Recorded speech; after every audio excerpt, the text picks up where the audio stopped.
In 2010, Bishop Eddie Long's reputation was severely tarnished when four young men, all former members of his church, filed a lawsuit against him. They accused Long of using his position as their spiritual leader to coerce them into sexual relationships. The men, who were between the ages of 17 and 22 at the time, alleged that Long lavished them with expensive gifts, trips, and cars in exchange for sexual favors. The accusers claimed that Long took them on international trips and stayed with them in hotels where the alleged sexual activities occurred. The lawsuit shocked the religious community and the public, especially given Long's strong public stance against homosexuality. Long denied the accusations vehemently, claiming that he was a father figure to the young men and that the allegations were false. However, the case never went to trial. Instead, it was settled out of court in May 2011 under confidential terms, which led many to speculate about Long's guilt.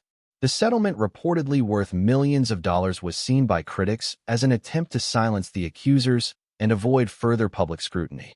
This controversy was perhaps the most damaging to Long's ministry, as it called into question his integrity and moral character. It also led to a significant decline in church membership and financial support for New Birth Missionary Baptist Church.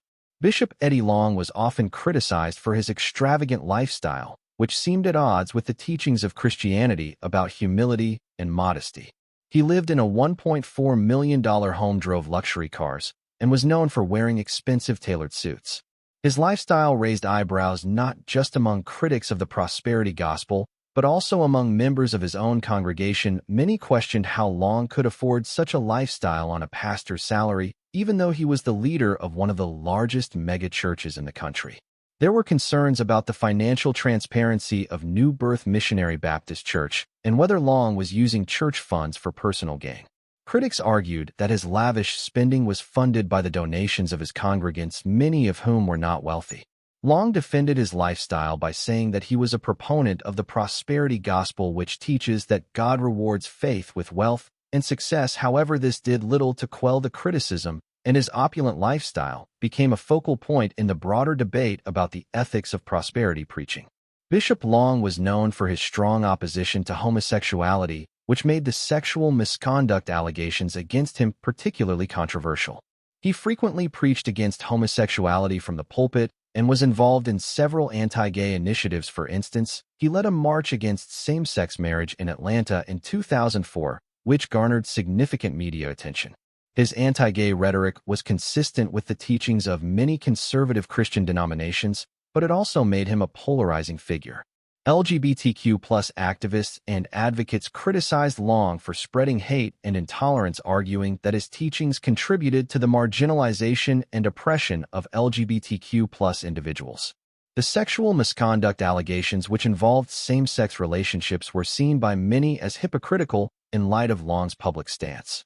The controversy highlighted the tension between his public persona as a moral and spiritual leader and the private actions he was accused of.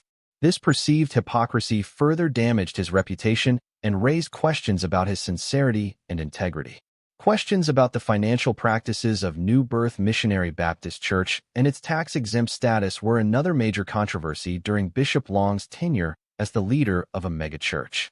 As the leader of a megachurch, Long had access to significant financial resources, but there were concerns about how those resources were being managed and whether they were being used appropriately.